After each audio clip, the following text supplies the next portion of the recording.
सभी को नमस्ते। Press the Lord. जय मसीह की भाई और बहनों, आइए परमेश्वर की जीवित वचन को देखेंगे। मत्ती का पुस्तक अध्याय 22 का हम लोग 41 से आगे देखते जाएंगे। देखिए, इस प्रकार लिखा गया यहाँ पर कि जब फरीसी इकट्ठे थे तो यीशु ने उनसे पूछा, मसीह के विषय में तुम क्या सोचते हो?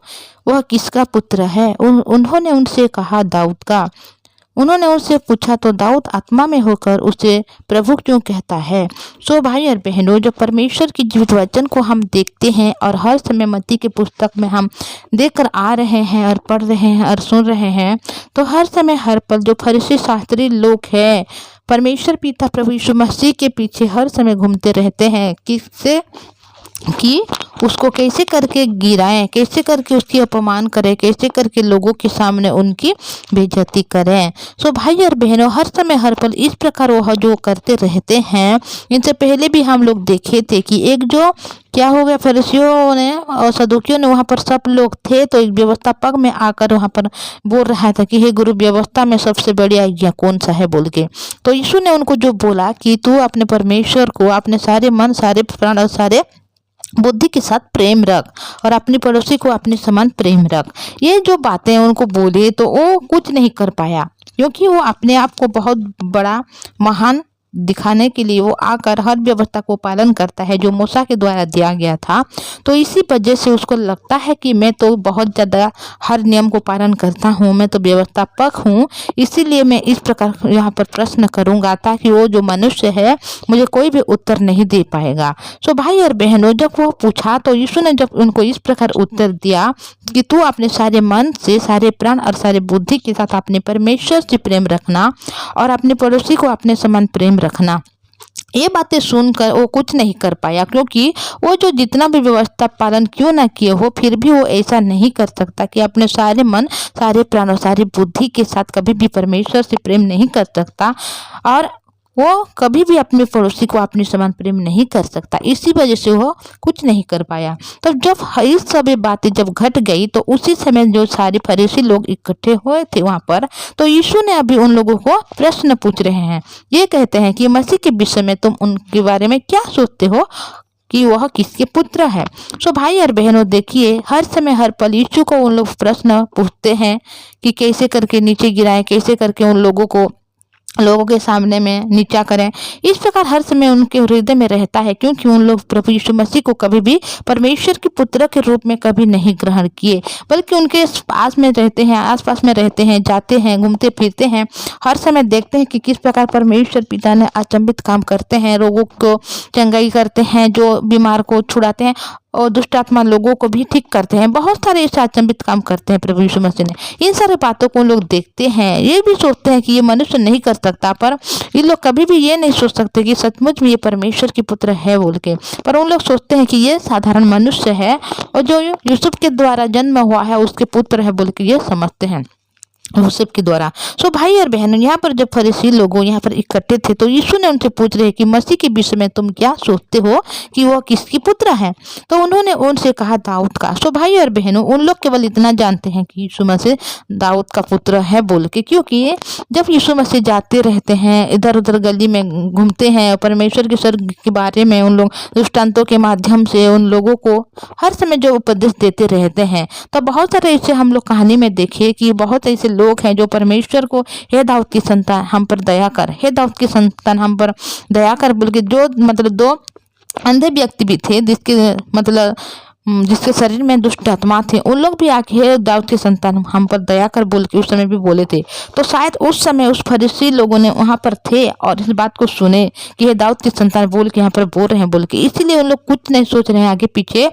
ये जब प्रभु ने उनको पूछा कि तुम मसीह के बारे में क्या सोचते हो, वो किसका पुत्र है, जो बोले तो उन लोग बोल रहे हैं कि दाऊद का संतान, क्योंकि उन लोग इस प्रकार सुने हैं। तो उसने उनसे पूछा तो वह बोला, दाऊद आत्मा में होकर उससे प्रभु क्यों कहता है? तो भाई और बहनों, देखिए, अगर दाऊद की संतान होते प्रभु यीशु मसीह, तो जब दाऊद प्रभु में होता है, आत्मा में होता है, तो वो प्रभु को क्यों प्रभु बोल के पुकारता है, यीशु को क्यों प्रभु करके पुकारता है? ये बात को प्रभु ने अभी उन लोगों को बोल रहे हैं। प्रभु ने मेरे प्रभु से कहा, मेरे दाहिने बैठ, जब तक कि मैं तेरे बैरियों को तेरे पाँव के नीचे ना कर दूं। भला जब दाऊद उससे प्रभु कहता है तो वह उसका पुत्र कैसे ठहरा।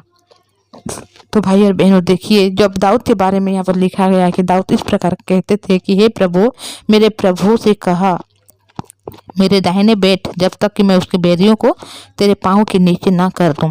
ये बात जब दाऊद ने उनको कहा था तो इस बात को यीशु ने उन लोगों को बता रहे हैं। तो अगर दाऊद के पुत्र यीशु मसीह है तो दाऊद जब आत्मा में होते हैं तो उनको क्यों प्रभु बोल के बुलाते हैं।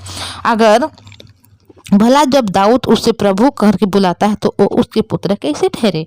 सो भाई और बहनों, इस दुनिया में भी हम देखेंगे एक जो पुत्र है या बेटी है तो वो चाहे जितना बड़ा पद में क्यों ना हो सकता है, बहुत ज़्यादा बड़ा कलेक्टर हो सकता है, बहुत बड़े पद में है, पर उनका हर मनुष्य उसको मालिक के रूप में, सर के रूप में उनको बुलाएंगे। पर जो उनके पिता कभी भी क्या अपने बेटे को हे मालिक बोल के बुला सकता है क्या? नहीं। चाहे जितना भी लोग क्यों ना हो उनके सामने में है और उसके बेटे या बेटी जितना बड़े पद में क्यों ना हो, जितना महान काम क्यों ना किए हो, फिर भी उसके जो पापा है वो कभी भी अपने बेटे बेटी को मालिक करके नहीं पुकारता, बल्कि उनको अपने बेटे के नाम में लेकर या बेटा बेटी बोल के उनको पुकारता है। तो अगर सर्वशक्तिमान परमेश्वर प्रभु हैं और उसके पिता अगर मतलब दाऊद है तो दाऊद अपने बेटे को क्या कभी प्रभु करके पुकार सकता है? नहीं कर सकता, क्योंकि सचमुच में परमेश्वर पिता जो प्रभु यीशु मसीह है वह दाऊद के संतान, दाऊद के वंश से आया है सत्य है, पर दाऊद की संतान नहीं है, दाऊद के पुत्र नहीं है, बल्कि वो स्वयं परमेश्वर के पुत्र है, वो स्वयं परमेश्वर है। इसीलिए वह जो आत्मा में होता है, क्योंकि दाऊद एक मनुष्य है और वो मनुष्य परमेश्वर को ही परमेश्वर करके बुलाएगा, प्रभु को ही प्रभु कह के बुलाएगा। क्योंकि हम मनुष्य जो लोगों के सामने झूठ बोल सकते हैं और अपनी जब बिना आत्मा में रहते हैं, सांसारिक विषय में रहते हैं तो हम हर किसी को ऐसे बोल सकते हैं, पर जब पवित्र आत्मा में रहते हैं, परमेश्वर की वचन के द्वारा हम जब पकड़ाए जाते हैं तो उस समय हम परमेश्वर पिता को प्रभु बोल के ही पुकारते हैं भाई और बहनों। इसीलिए दाऊद जब मनुष्य है इसीलिए परमेश्वर को प्रभु कह के वो पुकारता है। तो यीशु ने कहा भला जब दाऊद उससे प्रभु कहता है तो उसके पुत्र कैसे ठहरा। इसके उत्तर में कोई भी एक बात न कह सका। उसी दिन वे किसी को और भी उससे कुछ पूछने का साहस ना हुआ।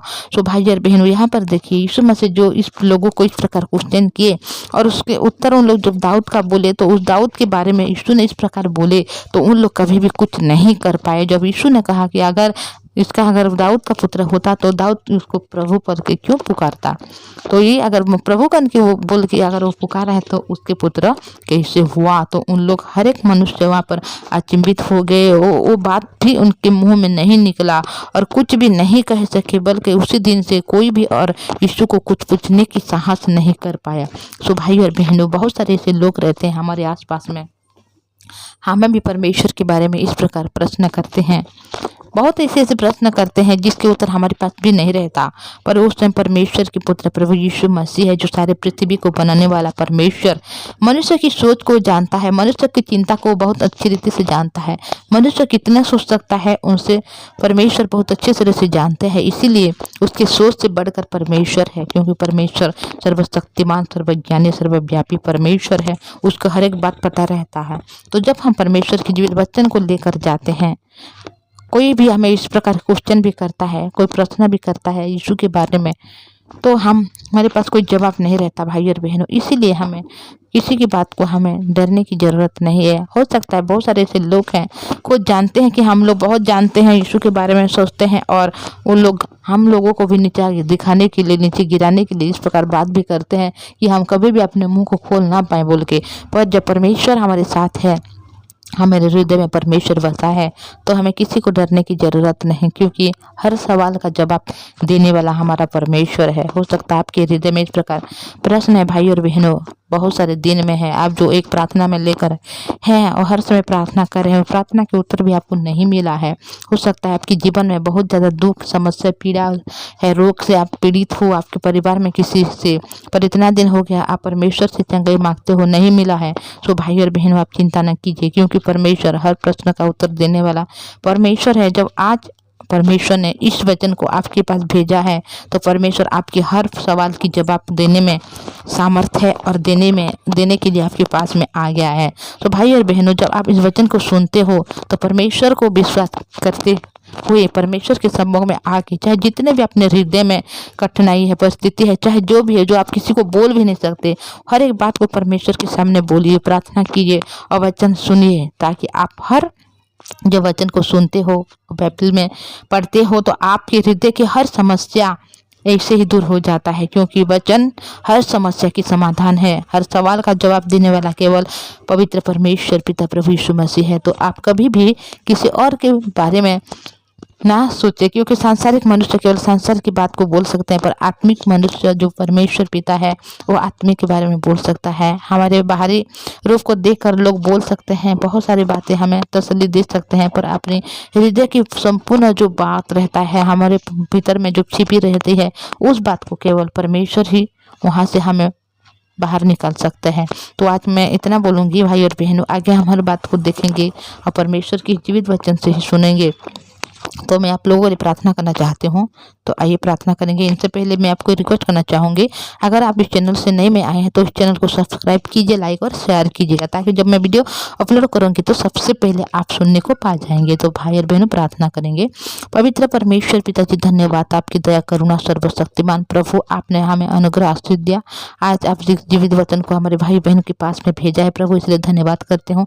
जो भाई बहन वचन को सुन रहे प्रभु, उनके हृदय मन को बनाइए, उनके हृदय की जो भी प्रश्न है पिता, हर प्रश्न की उत्तर प्रभु आपके जीवित वचन के द्वारा आप दीजिए प्रभु जी, ताकि वो लोग पिता नई आशा नई खुशी को पाकर आपके चरणों में आकर आपके पवित्र नाम को उन लोग धन्यवाद देने वाले बने प्रभु जी। हम मनुष्य हैं पिता, हम अपने हृदय की बात को किसी को बोल भी नहीं सकते प्रभु, इसलिए आपने अपने लोगों को दिया, अपने धार्मिक दास लोगों को दिया है प्रभु, उनके सम्मुख में हम अपने बात को जैसे कहने वाले बने, आशीष और मदद सहायता कीजिए, और वचन से हर सवाल का जवाब पाने वाले बने, आशीष कीजिए। आपने हमारे भाई और बहन की हर प्रार्थना सुना है, इसलिए धन्यवाद करते हुए यीशु के नाम से मांगते हूँ, आमीन।